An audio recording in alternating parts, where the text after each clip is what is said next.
अगर मैं आपसे कहूं कि भारत समेत ऐसे 5 देश और हैं जिनकी अब हालत खराब होने वाली है, क्योंकि रातों रात ही डोनाल्ड ट्रंप ने एक ट्वीट किया और उसमें गाली देते हुए भी लिखा कि सुधर जाओ नहीं तो फिर ठीक नहीं होगा तुम लोग के लिए। असल में डोनाल्ड ट्रंप जो हैं वो अपने यूएस डॉलर को बचाने के लिए जो ब्रिक्स में जितने भी देश हैं उनको ये गाली देते हुए कहते हैं कि सुधर जाओ नहीं तो कहीं ट्रेड करने लायक नहीं रहोगे और इतना तुम्हारे ऊपर टैरिफ लाद देंगे कि तुम कुछ कर नहीं पाओगे अपने देश के अंदर। तो आखिरकार ये ब्रिक्स है क्या, टैरिफ है क्या, और क्यों अपने वो यूएस डॉलर को बचाना चाहते हैं डोनाल्ड ट्रंप? पूरा मामला क्या है? देखिए, यहाँ पर जो आपके डोनाल्ड ट्रंप हैं, जो अभी अमेरिका के जल्द में ही प्रेसिडेंट बनने वाले हैं, उन्होंने कहा कि भाई जो बाइडेन है वो थोड़ा ठीक ठाक काम नहीं कर पाए, जो कि हकीकत है, जिसकी वजह से जो यूएस डॉलर है वो कमजोर पड़ रहा है। और यूएस डॉलर को कमजोर बनाने के लिए कुछ ऐसे देश हैं जो कि जिम्मेदार हैं। तो पूरा मामला शुरू होता है यहाँ से कि पिछले रात ही डोनाल्ड ट्रंप ने एक ट्वीट किया और उसके अंदर गाली देते हुए ब्रिक्स देशों को लिखा कि सुधर जाओ नहीं तो ठीक नहीं पड़ेगा। आखिर वो क्यों कह रहे हैं कि सुधर जाओ? असल में डोनाल्ड ट्रंप का कहना यह है कि जो यूएस डॉलर है वो धीरे धीरे कमजोर पड़ रहा है, क्योंकि जो अमेरिका है वो जितना पहले शक्तिशाली था उतना शक्तिशाली अब तो नहीं है। ये बात आप और हम सब जानते हैं, क्योंकि जो बाइडेन है वो ठीक ठाक उतना काम नहीं कर पाए। तो उसी सबको सुधारने के लिए और जो यूएस डॉलर का डोमिनेशन है उसको बनाने के लिए ये जो आपका डोनाल्ड ट्रंप है ये सारे कारनामे कर रहा है। लेकिन उससे भी बड़ा सवाल तो ये उठता है, भाई ब्रिक्स क्या है? असल में ये जो ब्रिक्स है ये करना चाहता था यूएस डॉलर को डोमिनेट। जो ब्रिक्स है ये 5 अक्षरों से मिलकर बना है, BRICS। बी से हो गया ब्राजील, आर से हो गया रशिया, आई से हो गया इंडिया, सी से हो गया चाइना, एस से हो गया साउथ अफ्रीका। ये 5 देश ऐसे देश हैं जो कि ब्रिक्स बनाते हैं और इनका कहना यह है कि हम आपस में संगठन करके एक ऐसी करेंसी बनाएंगे जिसका नाम रखा जाएगा ब्रिक्स, और वो यूएस डॉलर को डोमिनेट करेगी। यानी कि हम यूएस डॉलर में ट्रेडिंग करने की बजाय हम इस ब्रिक्स करेंसी में ट्रेड करेंगे। आपको पता ही होगा कि जब आप एक देश से दूसरे देश से कोई भी सामान एक्सपोर्ट करते हो या फिर इंपोर्ट करते हो तो उसका जो पैसा होता है वो आप यूएस डॉलर के अंदर देते हो। अब भाई अगर आप यूएस डॉलर में ना देने की बजाय अगर आप ब्रिक्स करेंसी में देने लगो तो अमेरिका तो खत्म हो जाएगा, क्योंकि उसके यूएस डॉलर का डोमिनेशन कहीं रहेगा ही नहीं, वो कहीं डोमिनेट ही नहीं कर पाएगा, उसके पास पैसे की कमी हो जाएगी। तो इसी की वजह से जो यूएस है वो हड़बड़ाया हुआ है और डोनाल्ड ट्रंप नहीं चाह रहा है कि ये जो ब्रिक्स करेंसी है ये बन पाए। असल में इस ब्रिक्स करेंसी के अंदर अभी तक 5 देश आते थे, लेकिन अब करंट सिचुएशन में कुल टोटल 9 देश हो गए हैं। अगर सारे देश की लिस्ट जानना है तो वो कुछ इस तरीके से होगी: Brazil, Russia, India, China, south Africa, Iran, Egypt, Ethiopia और यूएई। ये टोटल कुछ 9 देश हैं जो कि आपके ब्रिक्स को सपोर्ट कर रहे थे, और ये टोटल 9 देश थे जो कि चाहते थे कि भाई ये करेंसी बने और इसी के अंदर अब हम ट्रेड करेंगे।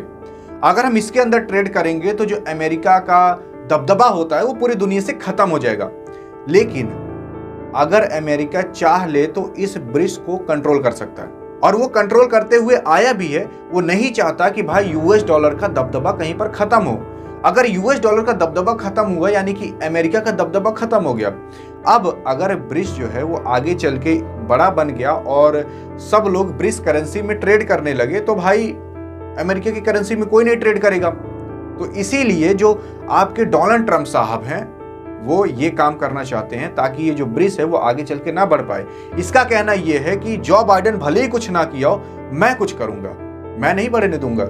इसीलिए उसने कहा है कि जितने भी ब्रिक्स देश के अंदर कंट्री हैं, ये 9 की 9 जो कंट्री हैं, ये सब सुधर जाओ। अगर तुम इसको आगे बढ़ावा दिए और ये आगे चल के बड़ा बना तो मैं क्या करूंगा, टैरिफ ला दूंगा, वो भी 100%। 100% का मतलब ये है कि अगर आपका सामान अमेरिका के अंदर जाकर बिकेगा तो वो 2 गुना दाम में बिकेगा। आप खुद बताओ, अमेरिका के अंदर जो 500 रुपए की सामान मिल रहा है, मान लो $500 का सामान मिल रहा है और वो अब $1000 का मिलने लगे तो सिंपल सी बात है, कोई नहीं लेगा। टैरिफ बढ़ने की बजाय जब टैरिफ बढ़ जाता है तो सरकार जितना % टैरिफ बढ़ाती है उतना % आपका सामान बढ़ जाता है, जिसकी वजह से आपका जो माल है वो बिकने वाला नहीं है अमेरिका के मार्केट के अंदर।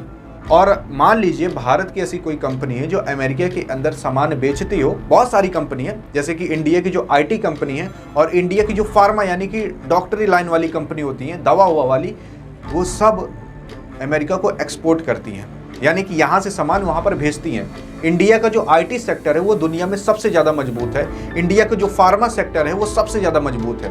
तो अगर दुगना दाम में वहाँ पर बिकने लगेगा तो सिंपल सी बात है, यूएस यानी कि अमेरिका की कोई भी सिटीजन उस चीज़ को लेने के लिए मतलब अपना इच्छा नहीं दिखाएगा, तो कंपनी का लॉस होने लगेगा और पूरी इंडिया की मार्केट डाउन जाने लगेगी और उसी के समेत ये जो 9 कंट्री हैं उनकी भी इकोनॉमी डाउन जाने लगेगी। लेकिन अगर ऐसा अमेरिका करता है तो वो अपने पैर पर खुद कुल्हाड़ी मारेगा, क्योंकि आप खुद बताओ कि अगर इंडिया ना एक्सपोर्ट करे दवाइयाँ अमेरिका को, तो अमेरिका तो भाई बीमारी के मारा ही मर जाएगा, क्योंकि इंडिया ही सबसे ज़्यादा एक्सपोर्ट करता है अमेरिका को इन सब चीज़ों के मामले में। अमेरिका ही आप जो आईटी सेक्टर है वो सारी सुविधाएं अमेरिका को इंडिया प्रोवाइड कराता है। आप अगर अमेरिका में चले जाओगे और वहाँ पर देख लोगे 10 डॉक्टर ना, तो उसमें से आपको 5 से 6 डॉक्टर इंडियन मिल जाएंगे। इतना ज़्यादा इंडिया का दबदबा है फार्मा और आईटी सेक्टर में अमेरिका के अंदर। तो अगर ये सब हुआ तो अमेरिका भी डाउन चला जाएगा। लेकिन अब आप जानते हो कि जो डोनाल्ड ट्रंप है वो इलेक्शन इसी वजह से जीता, क्योंकि उसने कहा था कि मैं जितने भी अमेरिका के अंदर सिटीजन हैं उनका जो टैक्स है वो एकदम ना कर दूंगा या फिर माफ़ी कर दूंगा, यानी कि वो लोग कभी टैक्स ही नहीं भरेंगे। भाई अगर ऐसा उसने कर दिया ना तो लिख कर ले लो, वहाँ के लोग मसीहा के रूप में उसको अपना लेंगे और इसी की वजह से वहाँ की जनता उसको काफ़ी ज़्यादा चाह रही है, क्योंकि जब आप टैक्स भरते हो तो आपके टैक्स के रूप में काफ़ी ज़्यादा पैसा सरकार के पास चला जाता है। अगर डोनाल्ड ट्रंप वहाँ के टैक्स को माफ़ कर देता है तो सिंपल सी बात है, अमेरिका की सरकार को कहीं से और पैसा निकालना पड़ेगा। तो वो चाह रही है कि जो टैरिफ हम बढ़ाएंगे उसी से हम पैसा निकालें। इसका सिंपल सा मतलब ये है कि अमेरिका के अंदर भले ही टैक्स माफ़ हो जाएगा, लेकिन उससे ज़्यादा महंगाई बढ़ जाएगी, क्योंकि उससे ज़्यादा वो टैरिफ बढ़ा देगा। आप खुद बताओ, अगर वो 20 से 30%, 40% भी टैरिफ बढ़ा दे तो जिस चीज़ों पर वो टैरिफ बढ़ाएगा वहाँ के सामान का दाम उतना ही महंगा हो जाएगा, और जिसकी वजह से जिस कंपनियों पर वो टैरिफ बढ़ाएगा वो कंपनियां डाउन मारने लगेंगी, यानी कि उन कंपनियों का शेयर प्राइस, वो कंपनियां डाउन जाने लगेंगी आपकी इंडियन मार्केट में और आपके अमेरिका के मार्केट में दोनों। जिसकी वजह से अब आगे चल के देखना होगा कि भाई वो टैरिफ बढ़ाता भी है कि नहीं बढ़ाता, कि और कहीं से पैसा वो निकालता है। और ये ब्रिक्स के मामले में आगे चल के ये क्या करने वाला है और क्या ये सच में इंडिया की इकोनॉमी के लिए खतरा हो सकता है, ये सब आगे पता चलने वाला है। बाकी अधिक जानकारी के लिए बगल में क्लिक करके देख सकते हो। यहाँ पर होती वीडियो एंड। वीडियो पसंद आए तो करेगी अपने वाली के पास सेंड, ताकि वो भी कुछ जान जाए। मिलेंगे नेक्स्ट वीडियो, तब तक के लिए जय हिंद और जय।